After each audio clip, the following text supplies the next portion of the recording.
یہ بھی اللہ تعالیٰ کی رحمت ہے کہ میرے اولاد نہیں ہوئی، یعنی حضرت تھانوی کے، ورنہ چونکہ میری طبیعت میں اہتمام تربیت کا بے حد ہے، مجھے سخت الجھن اور مشغولی رہتی۔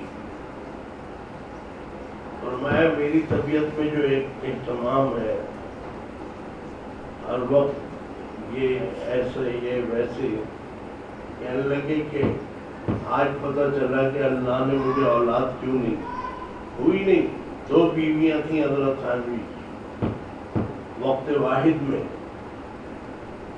نہ پہلی سے اولاد ہوئی نہ دوسری سے ہوئی۔ اور مجھے یہ بھی پتہ ہے کہ حضرت مولانا اشرف علی تھانوی رحمۃ 3 حضرات ثلاثہ ہیں جو خاص مرید تھے حاجی امداد اللہ مہاجر مکی رحمۃ اللہ علیہ کے۔ ایک حضرت مولانا محمد قاسم صاحب نانوتوی رحمۃ اللہ علیہ، ایک حضرت مولانا رشید احمد گنگوہی رحمۃ اللہ علیہ، ایک حضرت مولانا اشرف علی تھانوی رحمۃ اللہ علیہ۔ یہ 3 نام یاد رکھنا جنرل نالج کے لیے۔ حاجی صاحب کے مرید تھے، مرید بھی تھے، بیعت بھی تھے، خلیفہ بھی تھے، اور دونوں آفتاب علم تھے، علوم تھے۔ تو حاجی صاحب نے تربیت کی، تو حضرت حکیم الامت نے کہیں فرمایا ہے انہیں میں کہ میں حاجی صاحب سے کہتا تھا کہ میرے ہاں اولاد نہیں ہو رہی، تعویذ دیتے۔ حضرت نے فرمایا اچھا ٹھیک۔ پھر کچھ دن بعد حضرت کو تعویذ نہیں دیا، اولاد کی تمنا ہے، پھر سونا نہیں دیا، کئی مرتبہ کہا۔ تو ایک مرتبہ غصے میں آ گئے حاجی صاحب، اور غصے میں آ کے کہا کہ کیا میری طرح رہنا پسند نہیں ہے؟ حاجی صاحب کی بھی اولاد نہیں تھی، حاجی صاحب کے اولاد نہیں تھی، حاجی امداد اللہ مہاجر مکی رحمۃ اللہ علیہ کے اولاد نہیں تھی، اور حکیم الامت کی بھی نہیں ہوئی۔ تو یہ حاجی صاحب نے تعویذ دیا زبانی، کیا میری طرح رہنا پسند نہیں ہے؟ وہ پھر تعویذ کا کہنا ہی چھوڑ دیا، اولاد ہو کے ہی نہیں تھی۔ اور یہاں حضرت تھانوی کیا فرما رہے ہیں کہ بھائی اچھا ہی ہوا میرے یہاں اولاد نہیں ہوئی، حالانکہ سب چاہتے ہیں کہ اولاد ہو، اولاد تو ایک نعمت ہے، اور نسب چلتا ہے اولاد سے۔ فرمایا میں جو یہ کام کر رہا ہوں، اصلاح، لوگوں کی اصلاح اور لوگوں کی کوئی غلطیاں ٹھیک کرنا، یہ تو جب ہی ہو سکتا ہے جب میرے اولاد نہ ہوئی۔ تو اللہ کی یہ مصلحت ہے۔ مولانا عبدالعلیم صاحب سمجھ رہے ہوں گے میرے حالات کو جو میں کہتا رہا ہوں، اور یہ ہنس کے ٹال دیتے تھے ہمیشہ۔ یہ وجہ ہے، حضرت تھانوی فرما رہے میرے یہاں اولاد نہیں ہوئی، یہی مصلحت اللہ کی تھی شاید کہ مجھ سے جو کام لے رہے تھے اولاد بیچ میں دخیل ہو جاتی، کوئی بیمار ہے، کسی کی فیس، کسی کا یہ، کسی کا وہ۔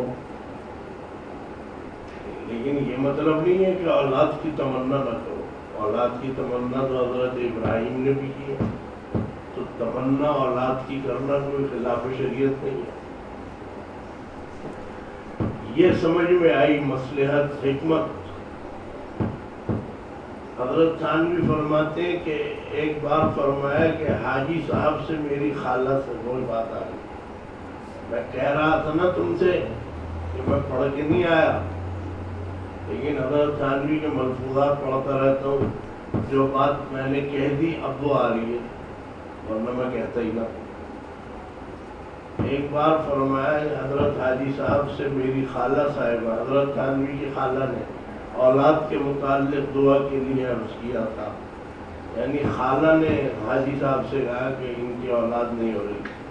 حضرت نے مجھ سے فرمایا کہ بھائی تمہاری خالہ نے مجھ سے دعا کے لیے کہا ہے، لیکن میرا تو یہ جی چاہتا ہے کہ جیسا میں ہوں ویسے ہی تم رہو، کیوں بھی عبدالعلیم صاحب سمجھ میں آئی؟ بس میں نے دوسرے انداز سے سنی ہوئی تھی، وہی بات آ گئی. تو جیسا میں ہوں ویسے یہاں پہ اس چیز کو سمجھ لو کہ یہ خلاف شریعت نہیں ہے. اولاد کی تمنا، اولاد کے لیے تعویذ لینا، علاج معالجہ بھی کراتے ہیں لوگ کہ بھئی اولاد نہیں ہوگی.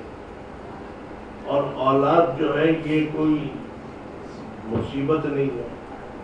اگرچہ پناہ مانگی ہے سرکار دو عالم صلی اللہ علیہ وسلم نے ایسی اولاد سے بھی کہ جو وقت سے پہلے پورا کر دے، ایسی بھی پناہ مانگی ہے. لیکن بہرحال اولاد ہوتی ہے. اور بلکہ ایک روایت سناؤں تمہیں، روایت ہے جو بھی کچھ ہے، جو میں نے جوانی جب میں پڑھ رہا تھا، جب میں نے کہیں پڑھی تھی، یا تو حضرت تھانوی کے مواعظ میں پڑھی تھی. ایک شخص کا انتقال ہو گیا، دفن کر دیا. ان کے یہاں بیوی تو تھی، یا بیوی تھی تو بچے نہیں تھے، یا بیوی بھی نہیں تھی بچے بھی نہیں تھے. ایسے بھی ہوتے ہیں شیخ رشید کی طرح. تو وہ اکیلے تھے، انتقال ہو گیا. اللہ نیک بندے تھے، بزرگ تھے، بہت بڑے بزرگ تھے.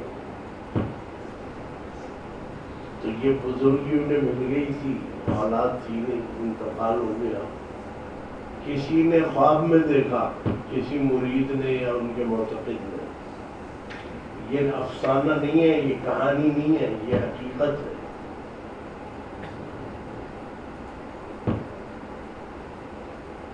خواب میں جو دیکھا بزرگ کو،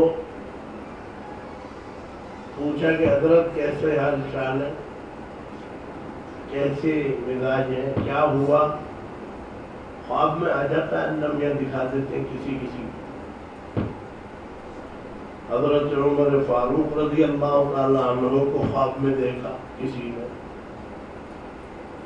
2-3 مہینے بعد یا غالباً جتنے دن بعد بھی دیکھا، 10 12 15 20 دن بعد دیکھا. حضرت عمر فاروق رضی اللہ تعالیٰ عنہ کو خواب میں دیکھا انتقال کے بعد. آپ کو تو پتہ ہے حضرت عمر کی شہادت کیسے ہوئی تھی، حالت نماز میں. خواب میں دکھا دیتے ہیں. جس نے دیکھا خواب میں، اس نے پوچھا کہ یا امیر المومنین کیسے مزاج ہے، کیسا معاملہ ہوا آپ کے ساتھ. تو یوں پیشانی سے پسینہ پہنچتے ہوئے آ رہے ہیں، جیسے گرمی میں نہیں یوں کر کے پسینے گرا دیتے ہیں. پسینے آتے ہیں مئی جون میں، جولائی میں بھی زیادہ آتے ہیں. یوں پسینے گرائے اور فرمایا کہ اپنی خلافت کا حساب دے کے آج فارغ ہو. آج 10.5 سال ان کی خلافت کی مدت ہے. اپنی خلافت کا حساب اللہ میاں نے ہمارے فاروق کو بھی نہیں چھوڑا، حساب لیا پورا.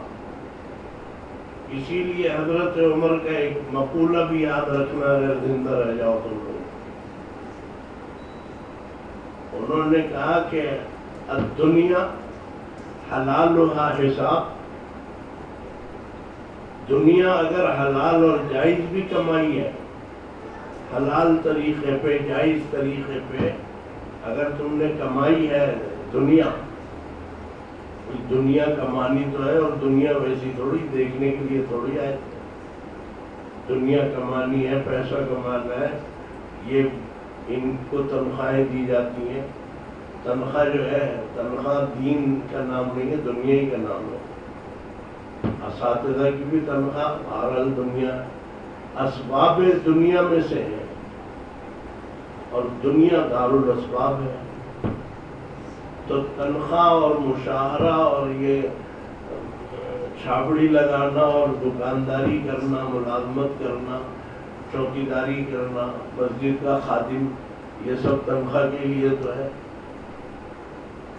تو دنیا کمانا اگر حلال کمائی، کسی کو اللہ نے توفیق دی حرام سے بچایا اپنے آپ، حضرت عمر فاروق کا یہ جملہ یاد رکھنا کہ دنیا اگرچہ حلال بھی کمائی ہے تم نے، تو حساب سے تو پھر بھی نہیں بچو گے۔ حساب یہاں نیب کے سامنے جاتے ہوئے سب گھبراتے ہیں سوائے مولانا فضل الرحمان کے۔ باقی آپ دیکھیے کہ اللہ میاں کے سامنے حساب دینا ہے، یہ حضرت عمر فاروق کا قول ہے، الدنیا حلالھا حساب و حرامھا عقاب۔ او سبحان اللہ، دنیا حلال تھی تو حساب سے گزرنا پڑا، اور اگر خدا نہ کرے حرام شامل ہو گیا پھر سزا بھی ہے، جوتے بھی پڑیں گے۔ اب آپ سمجھے، تو ایک بزرگ تھے، بچے نہیں تھے، اولاد نہیں تھی، ذمہ داریاں نہیں تھیں، تھے بڑے بزرگ، انتقال کر گئے۔ کسی نے دیکھا حضرت کو خواب میں، حضرت کیا حال ہے، کیسے؟ جواب سنو، اس کی مجھے کہیں حدیث میں وہ نہیں ملی، بہرحال میرا مشغلہ بھی نہیں ہے حدیث کا، لیکن ہے یہ روایات میں سے۔ جب پوچھا کہ حضرت کیسے مزاج ہے، کیا معاملہ ہوا، فرمایا کہ بھائی معاملہ تو بہت اچھا ہوا، سننے کی بات ہے یہ، لیکن وہ ہمارا پڑوسی تو ہم سے بھی آگے نکل گیا۔ ہمارا پڑوسی، وہ پہلے پڑوسی مرا تھا، اس کی بیوی بھی تھی، 8-10 اس زمانے میں تو 15 بچے تو ہوتے ہی تھے۔ ہمارے ہاں ہم 14 بہن بھائی تھے، 14 تھے، اب 12 رہ گئے ماشاءاللہ۔ اس زمانے میں 12، 15، 14، 13، 14 بچے ہوتے تھے۔ اس زمانے میں کسی کو پتہ چلے کہ ہم کتنے بہن بھائی ہیں، 14، 13، پوچھے ایک ہی ماں سے؟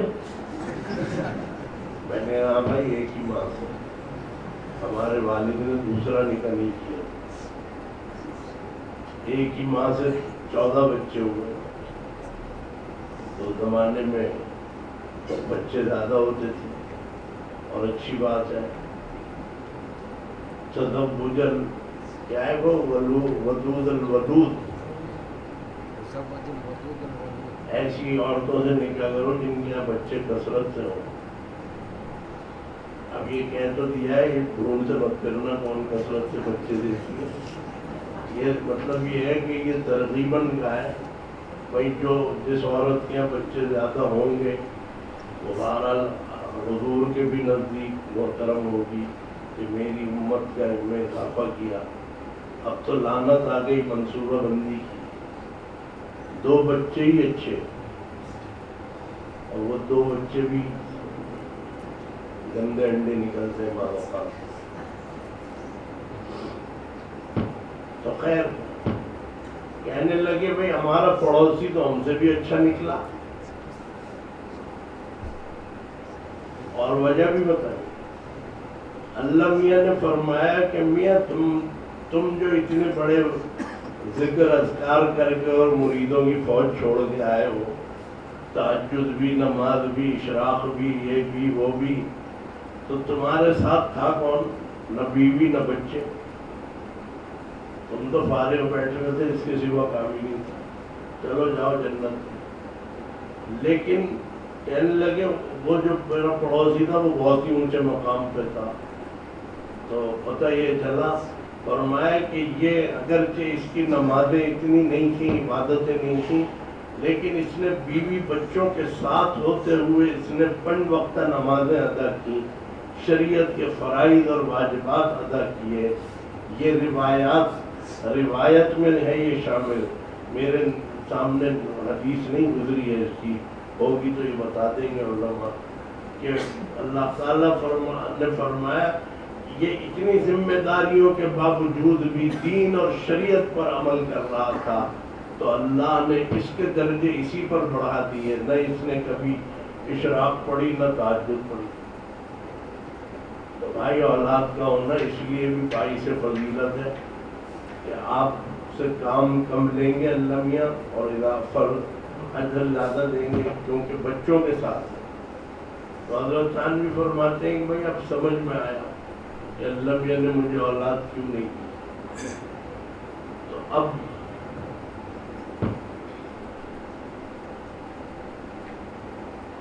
ایسے ہی تذکرے میں فرمایا اللہ تعالیٰ نے بہت سی اولاد دے رکھی ہے، یہی اولاد ہے، بلکہ اولاد سے بھی بڑھ کر جو ماں باپ کو اس طرح چھوڑ کر آتے ہیں کہ مجھے سنبھالنا پڑتا ہے کہ ماں باپ سے کہیں قطع تعلق نہ کرنے لگے، ورنہ نافرمانی ہونے لگے۔ مفت کی اولاد حق تعالیٰ نے دے رکھی ہے، نہ پالنا پڑا نہ پرورش کرنا پڑا۔ ایک بار بچوں کو دیکھ کر خوش ہو کر فرمایا کہ دیکھیے کیا رحمت ہے کہ ماں باپ تو پرورش کرنے کی زحمت اٹھائیں، خرچ کریں، اور ہمیں مفت کا حظ حاصل ہوا ہو۔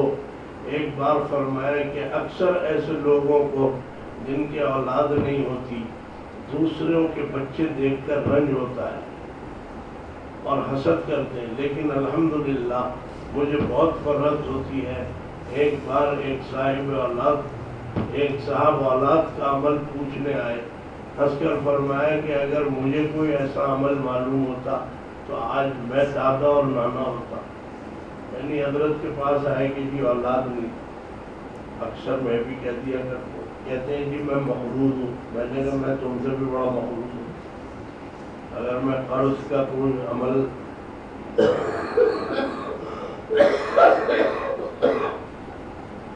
تمہیں بتاؤں تو میں خود نہ قرض سے نکل جاؤں۔ بعد اب تو خیر نہیں آتے کہ جی وہ مدرسے کے لیے کچھ اعانت ہو جائے۔ میں نے کہا میں سب سے بڑا مستحق ہوں کہ میرے مدرسے کی اعانت ہو جائے، اس لیے کہ ہمارا مدرسہ پیسوں ہی سے تو مار کھا گیا، ورنہ الحمدللہ ہم بھی کسی سے کم نہیں تھے۔ تو لوگ یہ سمجھتے ہیں بھائی ان کو بڑا اللہ نے نوازا ہوا ہے، بہرحال نوازا ہوگا، اس میں کیا شک ہے، لیکن یہ ہے کہ جب ہمارا ہی مدرسہ مستحق ہے اور اس میں گویا وسائل کی کمی ہے، تو میں دوسرے کے لیے کیا لکھ کے دوں کہ جی ان کے مدد۔ تو بہرحال لکھا، شروع میں لکھا ہے، بڑی یہاں لائن لگی رہتی تھی ہمارے گھر کے سامنے علماء کی، بڑے بڑے علماء۔ ہمارے والد کے زمانے میں یہ جو کمرہ جائے سمیع اللہ بیٹھتے، مفتی سمیع اللہ، یہاں سے لائن لگتی تھی مولویوں کی اور کاغذ لکھوانے کے لیے، اور ہاشم کے کمرے تک حوض کے پاس بیٹھے ادھر ادھر کے جی وہ حضرت کا ایک پرچہ مل جائے۔ تو کراچی کے تاجر جو ہیں، اب یہ تاجر ہی ایسے بھوتنی میں ہو گئے کہ تقسیم ہو گئے، تاجر تقسیم ہو گئے، تاجر ایک تو جہاد میں چلے گئے، اس مدرسے کو دیں گے اس معتمم کو کہ جو جہادی ہے، میں تو نہیں ہوں، اور پھر اس مدرسے کو دیں گے کہ جو تبلیغی ہے، جس کا معتمم بھی چلے لگا چکا ہو، مدرسہ بھی تبلیغ، وہ بھی نہیں ہوں۔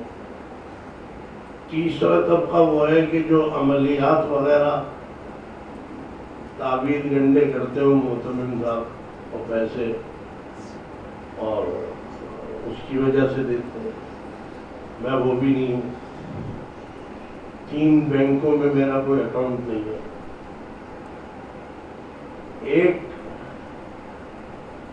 ایک اکاؤنٹ اور بھی ہے کہ تاجر انہیں دیتے ہیں، ان مولویوں کو کہ جو وزیر اعظم کے قریب ہوں، صدر کے قریب ہوں، اور صاحب وزیر اعلیٰ کے اوپر اثر انداز ہوں، اور بڑے بڑے وزراء کے قریب ہوں۔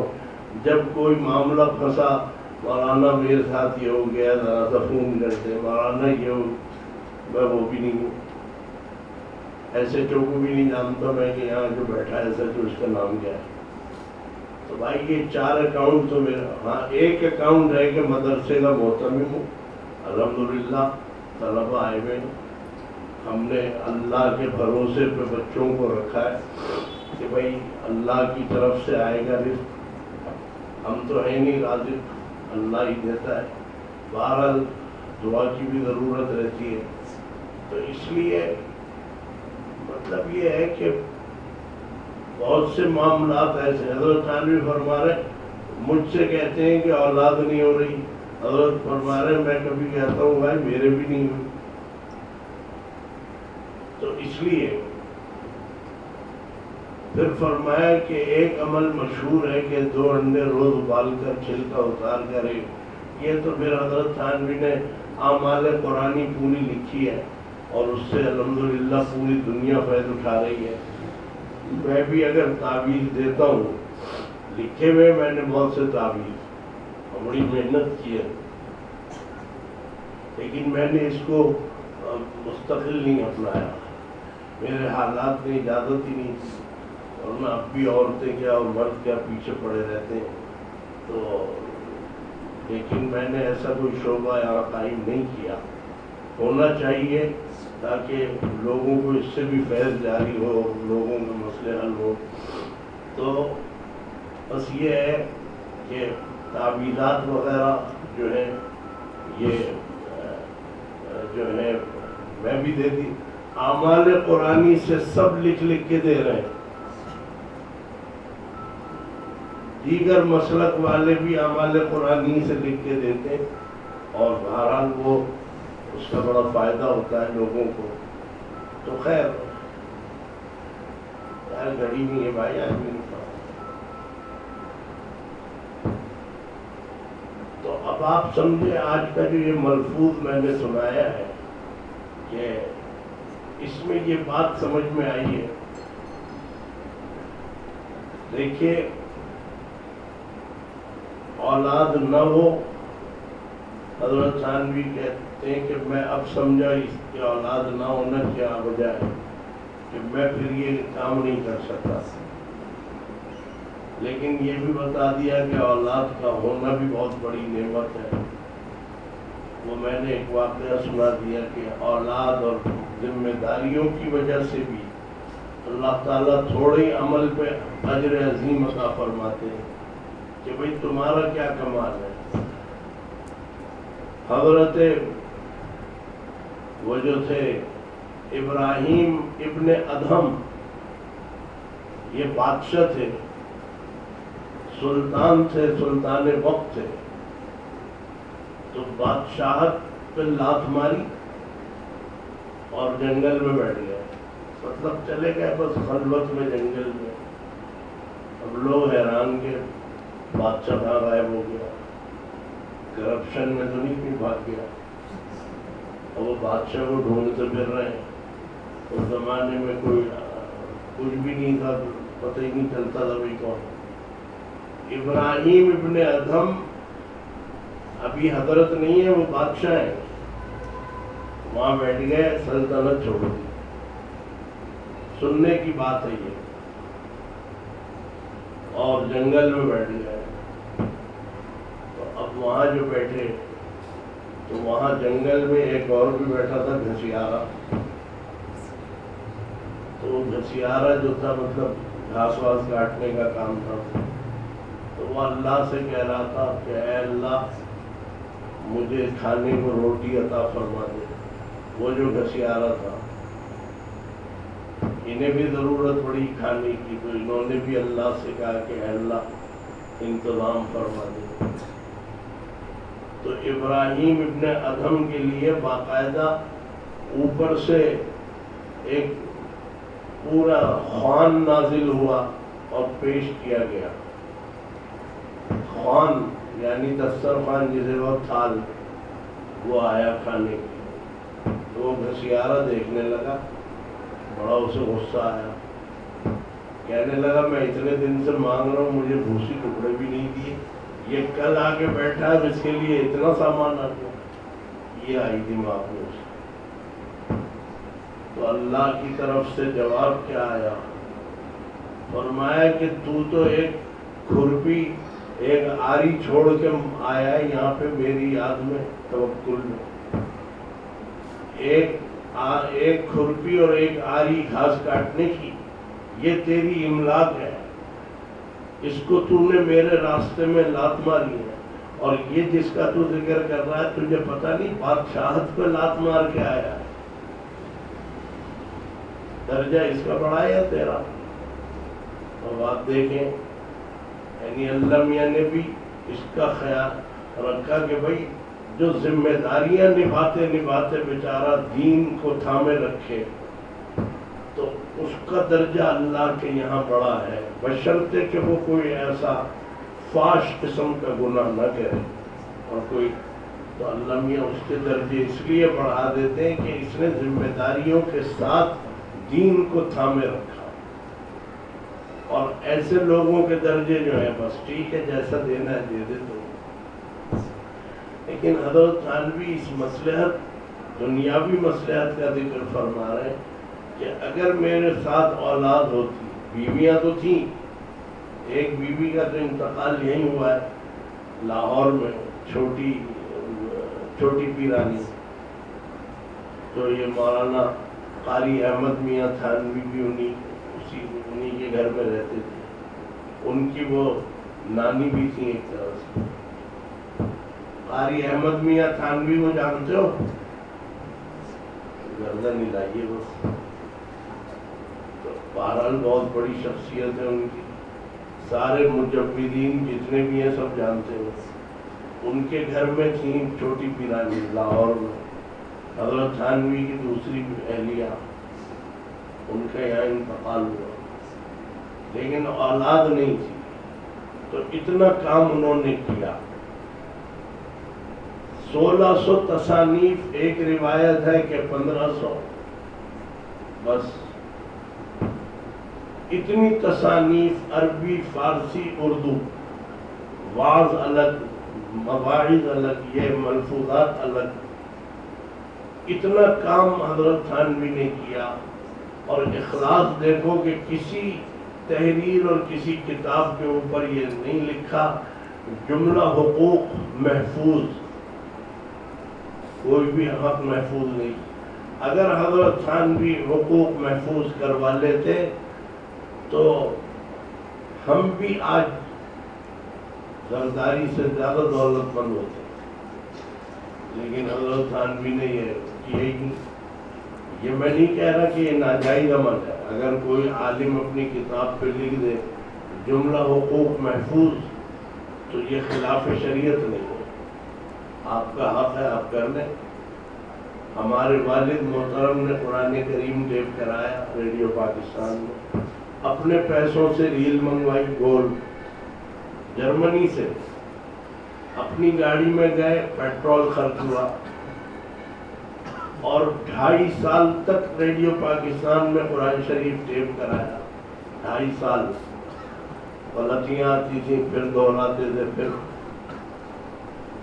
اور جب تکمیل قرآن ہوا تو ریڈیو پاکستان میں ایک دعوت منعقد کی، مطلب یہ کہ وہاں کے انجینئر اور اس میں قاری محفوظ صاحب بھی تھے جن کا یہ کمرہ، اور حافظ نذیر صاحب تو صحیح، مفتی اکمل صاحب، یہ سب حضرات تصویر میں بھی موجود ہے، ایک کتاب ہے وہ پاکستان کی۔ پھر وہ شالیمار ریکارڈنگ والوں نے لے لیا، شالیمار ریکارڈنگ والے اسلام آباد میں، انہوں نے لے لیا۔ اب وہ آئے ہمارے والد کے پاس اور یہ کہا کہ ہم نے آپ کا قرآن شریف لے لیا ہے، اب آپ ہم سے طے کریں وہ جو ہوتی ہے اس کی رائلٹی، اس کا جو معاوضہ ہوتا ہے۔ تو ہمارے والد نے فرمایا کہ میں تو کوئی معاوضہ نہیں دوں گا، میں نے تو اللہ کے لیے پڑھا ہے، خلق خدا کے کام آئے لوگ، قرآن شریف سنیں، مجھے دعائیں دیں، میرے لیے صدقہ جاریہ، میرے والد کا نام تھا مولانا احتشام الحق تھانوی. یہ سب انہی کا سلسلہ چل رہا ہے آج تک. انہوں نے کہا کہ یہ تو لینا پڑے گا آپ کو. میرے والد نے فرمایا کہ میں تو آپ کو نہیں ڈھونڈ ٹٹول کے لایا ہوں, آپ ہی آئے ہوں, میں تو نہیں لوں گا. تو انہوں نے یہ کہا کہ اچھا آپ اپنے کسی بیٹے کے نام لے دو رائلٹی. تو فرمایا کہ آپ ایسی بات کرتے, دنیا یہ کہے کہ بھئی خود نہیں لیا, بیٹے کے ذریعے لے لیا. احتیاط دیکھیں آپ, نہیں چلی بات. اچھا آپ کے 2 ادارے ہیں, دارالعلوم ٹنڈوال عیار بھی ہے اور تھانوی مسجد بھی ہے, آپ اس کے لیے لے لیں کہ ماہانہ اس کا جو خرچہ وغیرہ ہوگا, جو بھی کچھ مسجد اور مدرسے کی. فرمایا مسجد مدرسے میں چندے ہوتے ہیں, ان سے ہمارا مدرسہ بھی چل رہا ہے, مسجد بھی چل رہی ہے. میں مسجد مدرسے کے نام بھی رائلٹی اس لیے نہیں لوں گا, لوگ اتنے بڑے افلاطون ہیں جو یہ کہیں گے کہ جی نام مسجد کا ہے, جاتا تو مولانا کی جیب میں. یہ میں ابہام بھی نہیں رکھنا چاہتا, یہ اس قسم کا شک بھی نہیں رکھنا چاہتا. بس اس کا نتیجہ کیا ہوا, دنیا بھر کے نعتیں, تقریریں قرآن شریف منظر عام پہ ہیں. ہمارے والد کا قرآن منظر عام پہ نہیں ہے, کیونکہ انہوں نے کچھ پیسہ لیا نہیں, انہوں نے بنانے بند کر دیے, پھر نہیں بنائے. آج تک قرآن کریم جو ہے ان کا اوپر نہیں لایا جاتا. یہ تھا ہمارے والد صاحب کا خلوص, اخلاص, کہ انہوں نے نہ مدرسے کے نام لیا نہ. یہ حضرت تھانوی سے یہ سلسلے جو ہے یہ ملے ہوئے. حضرت تھانوی نے اپنی تصانیف کا پیسہ نہیں لیا, ہمارے والد نے نہ نکاح پڑھانے کا معاوضہ لیا, نہ تقریر کرنے کا, نہ کچھ کرنے کا, اور یہ بھی نہیں لیا جو یہ قرآن کریم ٹیپ کرایا, اس کا بھی کوئی معاوضہ نہیں لیا. تو یہ اللہ نے ان کے ساتھ, یہ جو جب یہ مسجد بن رہی تھی سن 60 میں, 60 سال پہلے, سستا زمانہ تھا. 4 روپے کی یا 10 روپے کی سیمنٹ کی بوری آتی تھی, پیور سیمنٹ. اب تو بھوسا بھرا ہوا ہوتا ہے. تو یہ مسجد تعمیر, تو تاجروں نے یہ کہا کہ مولانا مسجد کے اخراجات کے لیے دکانیں بھی بنوا لیں. دکانیں بنوا لیں گے تو آپ کو مسجد کے سلسلہ بھی رہے گا اور تنخواہیں یہ سب. اور میں بھائی مسجد اللہ کے لیے ہے, اللہ ہی چلائے گا, لیکن اگر یہاں گانے بجانے چلے مسجد کے ساتھ, اور یہاں پہ جو ہے ایک قسم کی جو ہے افراتفری رہی اور تفریحات, تو میں وہ مسجد کا تقدس کہاں سے لاؤں گا جب یہاں گانے بجانے ہوں گے. لہذا تاجروں کو منع کر دیا کہ نہیں, کوئی دکان نہیں بنتی. اب یہاں پہ ایک اشکال آئے گا اب کہ جی یہ تو بن گئی ادھر جو شٹر بن, یہ مسجد نہیں ہے. مسجد تو یہاں تک ہے جہاں بیٹھے, یہ تو سارا میدان تھا. یہ پھر ہمارے ہی نام ہے یہ میدان, تو وہ مسجد کا حصہ نہیں ہے, وہ تو ہمارے پاس تھا, کسی تاجر نے بنا دیے کمرے. تو وہ مدرسے کے نام ہے, اگر وہ دکانیں 2-4 کھلیں گی, وہ مدرسے کی آمدنی اس سے ہوگی, وہ ہمارے جیب میں نہیں جائے گی. بھائی مدرسے کی آمدنی ہوگی, مدرسے کے معاملات چلیں گے, اساتذہ کی پریشانیاں دور ہوں گی. یہ میں نے اس لیے بھی بیان کر دیا کہ لوگ بڑے خبیث ہوتے ہیں, اور جب نمازی خبیث ہوں چندے, تو پھر آگے سوچو جو نمازی نہیں ہے وہ کتنے بڑے خبیث ہوں گے. تو لوگوں کو جواب دینا کہ بھائی یہ ہمارے لیے بنی ہے دکانیں, جب ان کے آئیں گے نا کچن کے آئیں گے, جب وہ جو بھی اس سے پیسہ آئے گا اس سے مدرسہ ہی چلے گا, طلبا کے کھانے چلیں گے, اساتذہ کی تنخواہیں چلیں گی. یہ اس آمدنی سے, چندے سے تو نہیں ہو رہا. چندے تو میں نے بتا دیا 4 اکاؤنٹ ہے، میں نے اس میں کسی میں بھی نہیں کھولا. میں جہاد کا قائل ہوں، الحمدللہ عہد رسالت کے جذبے سے میں قائم ہوں جہاد کا، لیکن چندے والے جہاد کا میں بھی قائل ہوں. میں تبلیغی ہوں، الحمدللہ تبلیغ میں میرے 40 سال گزر گئے. میں تعویذ گنڈے میرا مشغلہ نہیں ہے، 2-4 کا فائدہ ہو جاتا سارے تاجر ادھر. میں وزیروں اور وزیر اعظم اور ان کے قریب بھی نہیں ہوں. کبھی میرے والد صاحب کا مقام تھا، لوگ تعاون کرتے تھے، بڑے بڑے تاجر. میرے والد صدر کیا اور وزیر کیا فلاں نہیں، بھائی میرا نہیں ہے کوئی تعلق. باقی بس یہی چندے کی اپیلیں ہوتی ہیں، جا کے دیکھ لو جتنے خزانے بھرے ہوئے اس میں. تو اب یہ سلسلہ جو کیا ہے یہ مدرسے کی فلاح بہبود کے لیے کیا ہے، سمجھ لینا. حضرت تھانوی نے پیسہ نہیں لیا کتابوں کا، میرے والد نے پیسہ نہیں لیا قرآن پڑھنے کا، ہم نے بھی نہیں لیا کوئی معاوضہ، کچھ نہیں. یہ سلسلے کیے تو اس کے جواب دینا یہ نہیں کہ جی ہاں ہمیں تو پتہ نہیں، اور ابھی کہیں کوئی کسی دوسرے مولوی کو کچھ کہہ دے تو لاش ڈال کے طالب علم آتا ہے کہ جی میں نے اسے مال دیا ہے، اب یہ بتائیں کہ دفنانا کسے ہے، کہاں پہ اسے. تو ہمارے بارے میں بھی ایسے ہی شمشیریں برائے نہ لا کرو، لوگوں کو جواب دو. ابھی تمہیں کیا تکلیف ہے، تمہارے گھر میں تو نہیں کھولی ہے دکان، مدرسے کی فلاح و بہبود کے لیے کھولی ہے. اس میں طلبہ، مدرسہ مضبوط ہوتا ہے طلبہ سے، طلبہ مضبوط ہوتے ہیں، ان کا خیال رکھا جائے، ان کی تعلیم، ان کے کھانے پینے کا. تعلیم کے لیے اساتذہ ہیں، کھانے کے لیے مطبخ ہے. اور طلبہ یہاں پہ یہ فارم پہ تھوڑی بھر کے آئے تھے کہ 2 سال بعد میرا نکاح بھی کروائیں گے اور کمرہ بھی دیں، اور مجھے وہ تو کہیں بھی نہیں کسی نے کیا. تو یہ سب چیزیں ہوتی ہیں.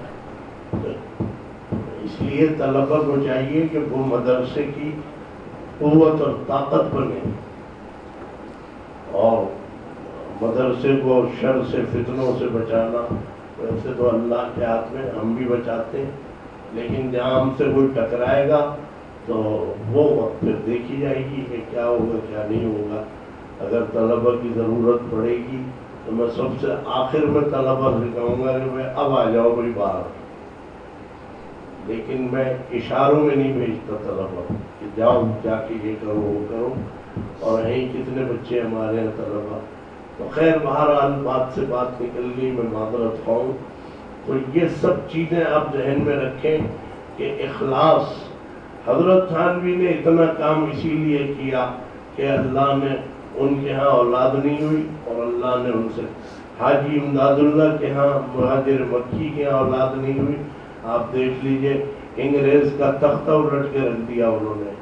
وہ جو آزادی کی تحریک چلی تھی اس میں حاجی صاحب کا بہت بڑا کردار ہے، اور اس کے اندر تو یہ الحمدللہ اللہ کی مصلحتیں ہوتی ہیں، اور اللہ تعالیٰ اسی طرح کام لیتے ہیں. دعا کریں اللہ تعالیٰ ہم سب کو عمل کی توفیق عطا فرمائے. اللہ تعالیٰ ہماری سب کی پریشانیاں دور فرما. اے اللہ ہمارے طلبہ کے اندر علوم کے ساتھ ساتھ اپنی معرفت بھی عطا فرما دے. اللہ تعالیٰ ان کی معرفت کو اور زیادہ تابناک بنا دے. اللہ تعالیٰ ان کو علم کا صحیح معنی میں ذائقہ چکھا دے. وصلی اللہ تعالی علی خیر خلقہ محمد و آلہ و اصحابہ اجمعین برحمتک یا